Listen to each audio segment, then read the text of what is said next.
Trappist Frog.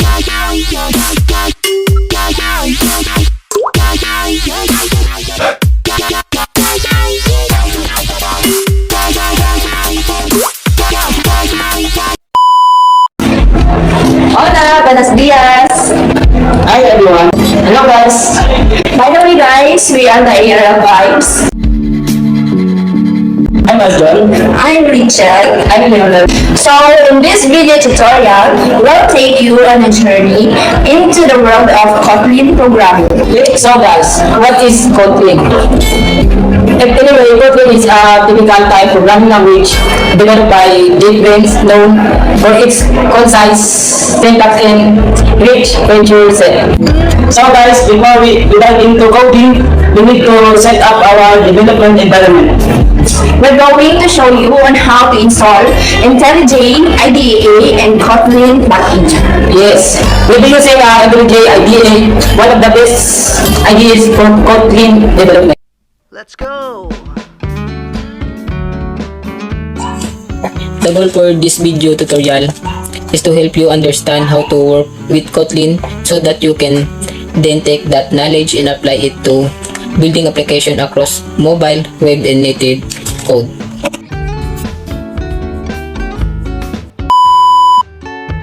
Is IntelliJ free for students? Well, students and teachers are eligible to use the JetBrains All Products Pack and tools, free of charge for educational purposes. Now, let's start installing IntelliJ IDEA.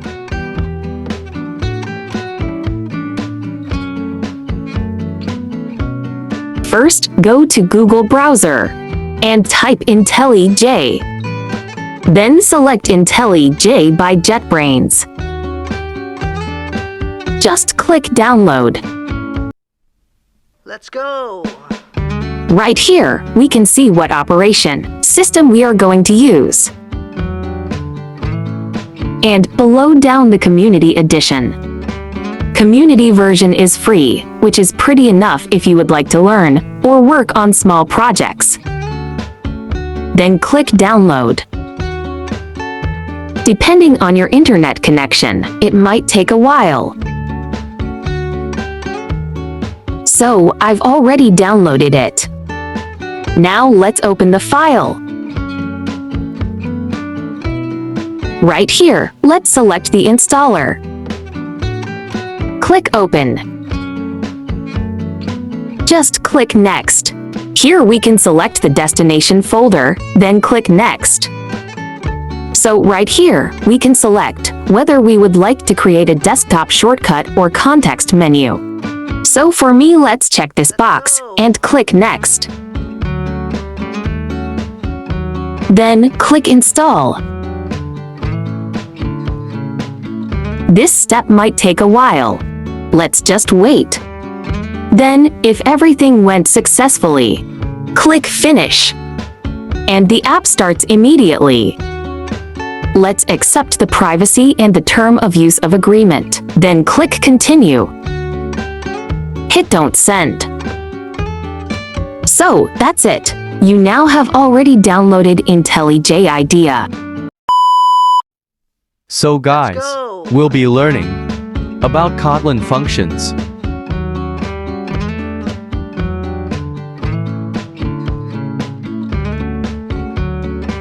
Function in the Kotlin is very much similar to function in Java.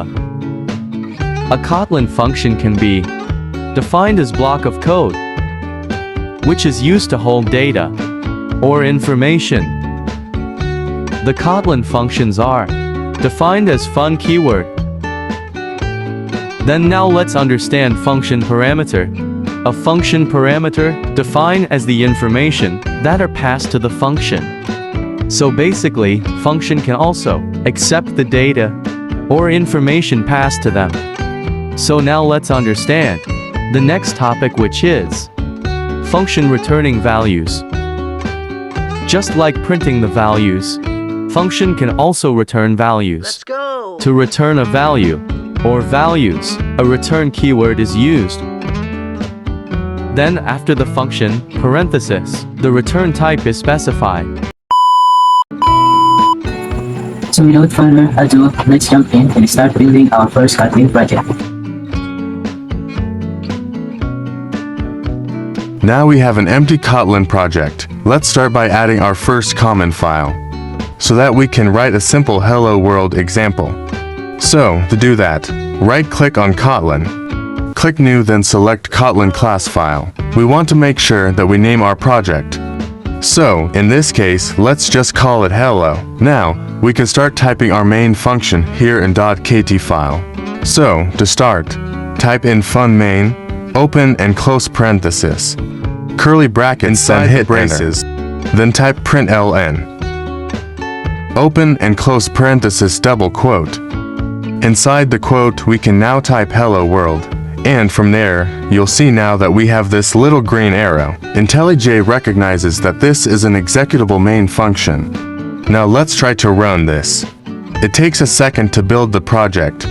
As you can see, we now have our output window here at the bottom displaying our hello world. Awesome! We now have our first Kotlin project done. Now let's dive in and start learning the language. Let's take a look at how we can define the variables. There are two types of variables in Kotlin. Mutable variables which can have their value reassigned. Those are var keyword, or we have local read-only variable, which can have their value assigned once, and define as val keyword. Kotlin. You can actually declare variables outside of any type of enclosing functional class. All you have to do is declare a variable within a Kotlin file. In this case, we moved our variable outside the main function, and these variables are referred to as top-level variables. Then let's type fun main. As you can see, we can still run it. Let's introduce some basic control flow. And we'll do this by working with nullable string variable. Now let's use either val or var keyword. Let's say val. Then our fun name is equal to Leonard, and Leonard is my name. Then var keyword. Let's use love, colon, type string, question mark since it's a null string type, equals, null. Then inside our main body, we can modify love, because it's a mutable variable. Let's say hi. So to print out the value of love, if it's not null, we'll be using an if statement. Let's say if, then followed by, open close parenthesis love is not equal to null. Then finish it off with curly braces. Now let's print it out. Type println open close parenthesis love. Outside the if-else condition, let's print the name. Type println, followed by parenthesis, name.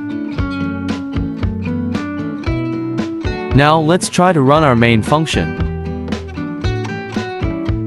Now we have seen the hi in my name has printed out to the console.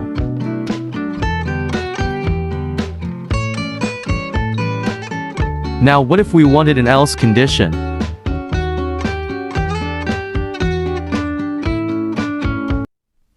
So just like Java, let's it else. Then add curly braces again. Then inside here, we can define our text. Type println. Then let's say hello.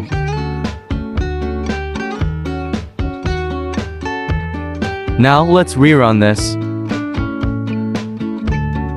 We now have our hello Leonard down here. So that's it. Okay. Let's try some math operations. As we all know, we have basic math operations such as addition, subtraction, multiplication, and division. So, to do math operations, what do we need? At least, half to numbers. To get started, I need to define our main function. then type print line open close parenthesis double quote.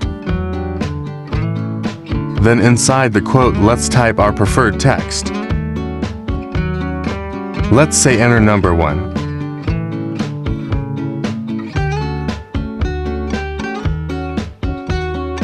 We'll declare our variable as number 1. So let's type val number 1 colon double as our data type equals red line open close parenthesis not equal to dot to double open close parenthesis. Let's go. Then let's just copy and paste this. Then we'll just change the text. And let's also copy this. Then change the variable name. Now let's try to run this. Let's use 5 as our first number. The number 5 also. Now, as you can see, there's no output yet. So, for us to be able to add it up, let's use another variable to hold the two numbers. Type val sum colon double equals number 1. As we are using sum, we'll use plus sign. Let's go. Then let's call number 2. In this condition, we are adding the number 1 and number 2.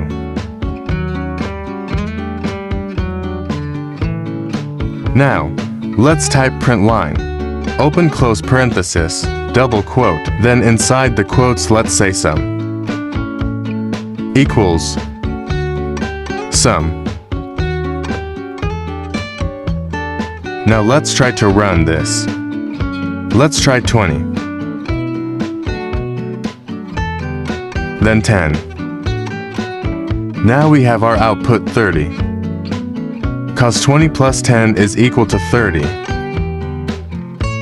Now let's try subtraction.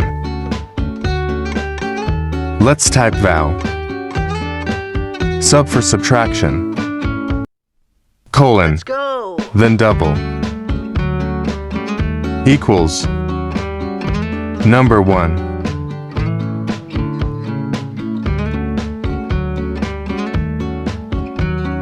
Cause we are going to subtract the two numbers. We will be using minus sign.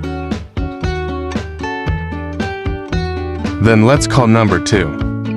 Then type print line, open close parenthesis, double quote, then type sub equals sub. Now let's try to rerun this. Let's say 15 and 5. As you can see, we now have our output here. 20 for summation and 10 for subtraction. Now let's try multiplication. Let's Type go. val. Let's use small for multiplication. Colon. Double data type.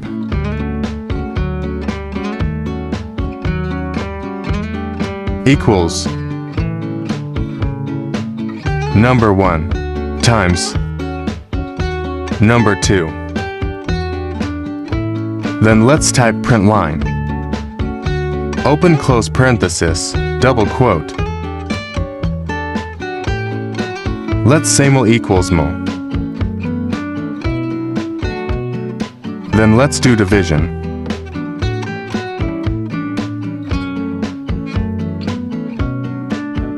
Type val. Let's use D for division. Colon. Double. Let's go. Equals Number 1. Divide. Number 2. Then print line.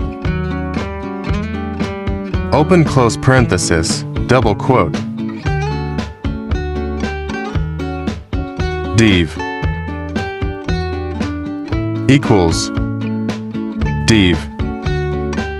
Then let's rerun this. Let's try 100 and 500. So, we have our output here. 100 plus 500 is equal to 600. Then 100 minus 500 is equal to negative 400.